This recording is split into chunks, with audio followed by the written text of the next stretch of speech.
Thursday, Arnold. Let me see. Main event, Belal Muhammad. He said he was going to be faster. He was going to be better on the feet. He was going to be the better wrestler, of course. He was going to beat him. Everyone kind of scoffed. Leon definitely scoffed. He laughed at him. And I spoke to Belal and I was like, it seems like you really hate Leon. Why is that? And then when I heard his answer, I kind of got it. I kind of understood. He said, well, because I'm 10 fights undefeated. I want my rematch. I didn't get my rematch initially. I've had to beg for this online.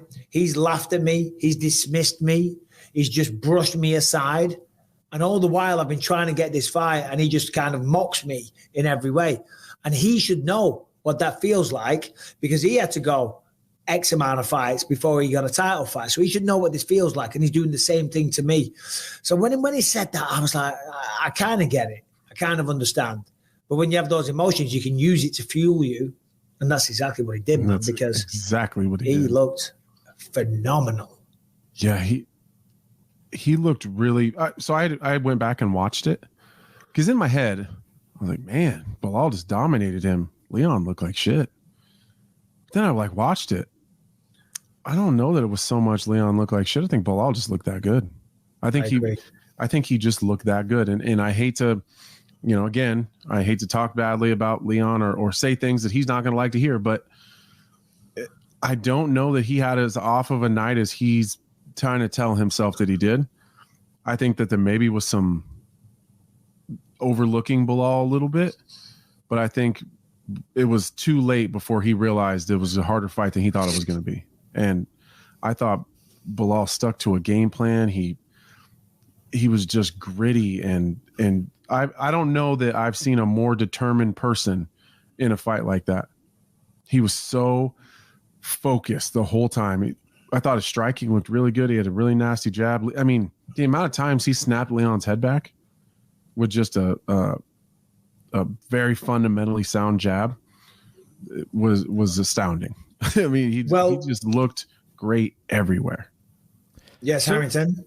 So I just wanted to ask you guys, because I feel like, you're questioning whether or not Belal had whether or not Leon had an off night. A lot of people are saying that the time change, so, being such a late fight might have had something to do with it. Is there, any kind of credence to that, guys?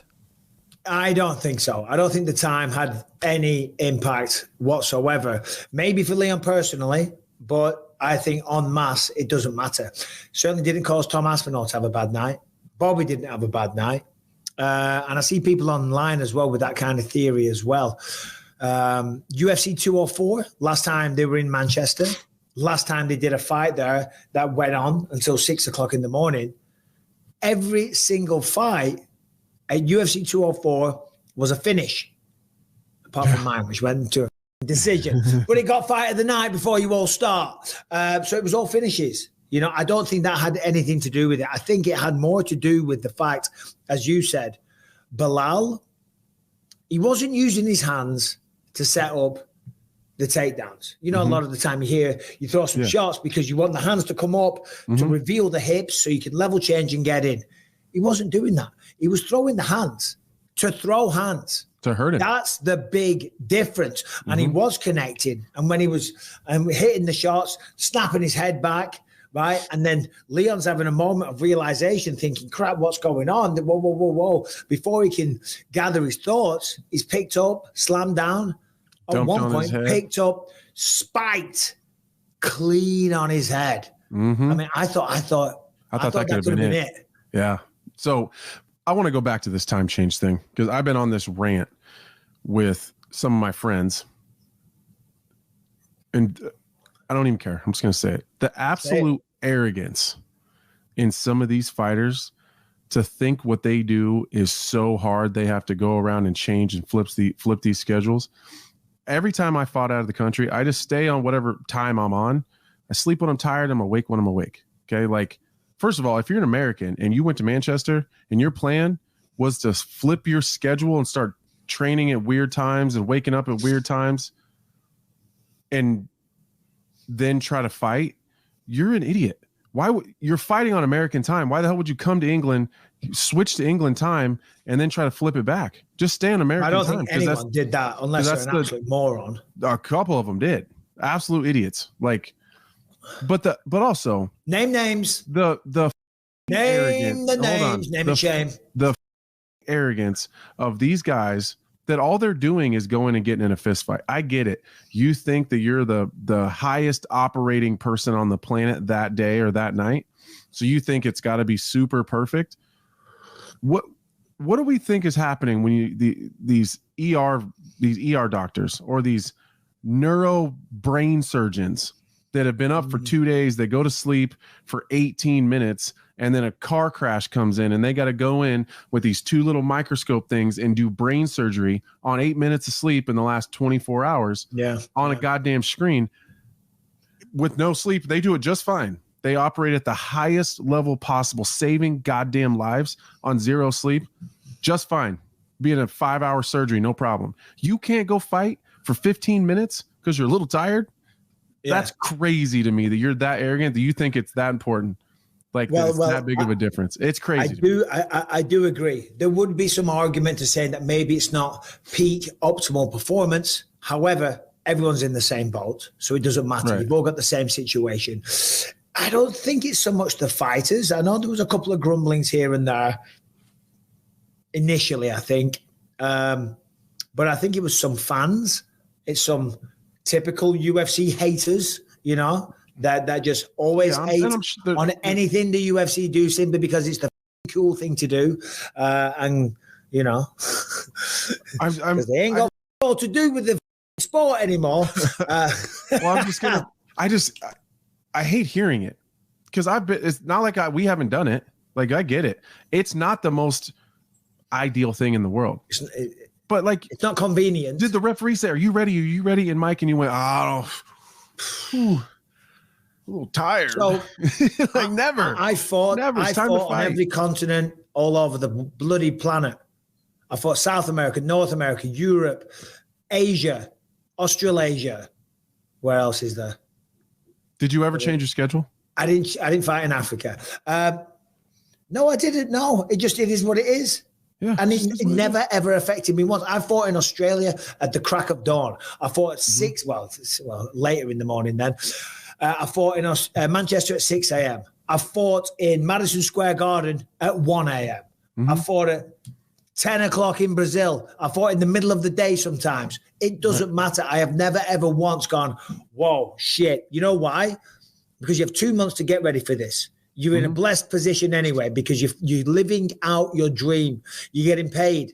If you're in a main event situation, if you're that kind of guy, if you're a Leon or a Tom or like I was, you're earning a shit ton of money to do what you love. You're traveling the world, right? And this is what you dreamed of. And if you're complaining about the times, and to be honest, I didn't see the fighters complaining. It was dickheads online, you know, and I understand it from the fans' perspective. I understand them. From the local fans, for sure. Yeah, I understand it from them. But if you're sitting in California, what the have you got to complain about? Right. It's perfect. Do you know what I mean? It was normal time for me. But for the fighters, it's like, it's just, I heard Leon's team talking convenient. about they brought in some sleep specialists and they were changing everything over the last, like, I get it. If you think it's a big deal, then maybe it's a big deal. But like, sometimes you could make a mountain out of nothing. So he brings all these sleep specialists. He's changing everything. They're training at different times. They're sleeping at different times. They're waking up at different times. It's always changing. And then you fight and it gets over and you say, I was tired. Yeah. I mean, you could have been tired without a sleep specialist. Like, what are we doing? I'm tired right now. I ain't had a sleep specialist. Exactly. I could do with one though. Maybe you'd have been okay if you just let your body sleep when it's sleeping and tired or awake when it's awake. Tom Aspinall said it best himself though. He said, if you can't get up and do this job for 15 minutes, maybe you shouldn't be here. If you can't win under these conditions, then you're not good enough. I forget. If you can't beat him, he said the same thing to me, which I was happy to hear because it was the same process same thought process I've always had. But he just said it better. He said, my dad told me, if you can't beat him at 5 a.m., you can't beat him at midnight. Yeah. Like, if you can't beat him at 4 a.m, you can't beat him at 10 at night. Like, it doesn't matter. The time you're all doesn't in the matter. situation as well. You're all in the same situation. Right. You know, it doesn't matter. You're competing. There's sporting events all over the world at weird different times. You know. So anyway, well done. Oh, we were talking about Tom. We're talking about Leon and Belal. Let's get back on track with that. Belal, Leon, there's not enough output. No. And he needs to go forward. He typically does, because he's fast and he's precise, and he's got great takedown defense against the fence, you know, and it's good to have great takedown defense if you're against the fence and you've stopped the initial shot. If you stop the initial shot, now you're playing the overhook, the underhook, getting the whizzer, and this whole bloody game. Leon's really, really good at that. He's perfected that craft. But if someone's good enough to where they crack you in the face, they level change, and they get the hands joined around your ass, which is what Belal did. At that point there, you're gonna have a different kind of takedown defense. Then you're gonna have a different level of wrestling. That's where proper wrestling, collegiate level, Olympic, Greco-Roman, that's where proper wrestling comes in, not this shit that any MMA guy can learn if you put it in. When you get picked up in the air, which is what happened with people that don't understand. If you shoot and you get that, you know this, you have the ass, you use the ass as an anchor, you're taking him for a ride. That's when you see those big slams. Belal was timing that perfect because he was pressuring him, he was cracking him in the face, and he was beating him. He was beating this before Leon could do that. That's all it was, you know? Because he was hurting him on his feet. Yeah. So Leon was behind on the – I think you made a perfect point there. You kind of just glossed past, though. Leon's output, like, again, like this is why I love this game, because this is something that I missed until the fight happened. I remember thinking, I didn't even consider that. Leon's output isn't high enough, and he's not. Does he have knockout power? For sure. But is he like one of those like real scary power punchers that's going to back you off? Yeah, no, he's not. He's really clean. Of course, he's got the power to knock anybody out. I'm not saying he doesn't, but I didn't even consider that his output wasn't going to be high enough to give Belal enough reason to not step in. I think Belal getting hurt with that head kick in the first fight was the best thing for him in this fight, because then he just decided to stay inside. Just bring up the strike numbers just while we're having this conversation, please, Brian, of the main event, which will be low because he got out wrestled quite a bit. But just bring that up. Sorry, Anthony. I think him getting caught with that head kick in the first round of the first fight probably was the best thing for him in this fight, because it made him not want to stand outside of Leon's range like that. So he jammed him a lot. He stayed right inside and was the better boxer. No, he wasn't the better boxer. He's not the better boxer, but he was busier and he wanted it. He took that title. He outfought him in the he was more effective for sure sense of the word, you know. Like his combinations were kind of like, you know, it wasn't look at the significant strike attempts, 121 to 71. I mean, that's hard to do. 9 of 13 on takedowns. I will say, though, I thought it was really cool. Leon did a great job of reversing. He just didn't do it early enough. So 281 for Belal, 114 for Leon, which is, you know, 160 something less. You know what I mean? So Belal just had way more. He wanted it more Saturday night. And I'm not saying Leon didn't want it. Of course he bloody did. But Belal was like a dog with a bone, and he was willing to fight fearlessly. And having somebody like that, like Belal, that's in ridiculous condition. And Leon, as you said, of course he can knock people out, but he's not the type of guy with the craziest power. Belal was willing to eat a few shots if it meant he could go forward, swing 3 or 4 and get a takedown, you know. Leon's got to go forward more.